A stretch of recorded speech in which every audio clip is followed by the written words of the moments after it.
పూజా మందిరంలో ఫోటోలు ఉన్నాయనుకోండి, 1, 2 కాదండి, మొత్తం స్టోర్ రూమ్ లాగా ఒక 100 ఫోటోలు అక్కడ పెడతా.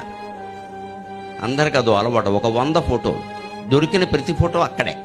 మనకి సెంటిమెంట్ ఏంటంటే ఫోటో వేరే బెడ్రూమ్లో ఉండకూడదు, బాత్రూంలో ఉండకూడదు, అంటే దేవుణ్ణి ఎక్కడ ఉండాలో ఎక్కడ ఉండకూడదో మనం నిర్ణయం చేసేస్తాం. అన్ని ఫోటోలు పూజా మందిరంలో పెట్టవలసిన అవసరం లేదండి. మొత్తం అన్ని పట్టుకెళ్ళి అక్కడ పెట్టడమును, చివరికి కడగలేక తొడవలేక అలా వదిలేయడం, బూజు పట్టేయడం. ఇప్పుడు పూజా మందిరం అయిందా, బూజు మందిరం అయిందా? పూజా మందిరంలో కూడా మా ఇంట్లో నియమం ఏంటంటే కొత్త ఫోటో వస్తే పాత ఫోటో తీసేస్తాం. ఏమి ఇందులో ఇబ్బంది లేదు, నేను చేసి మీకు చెప్తాను.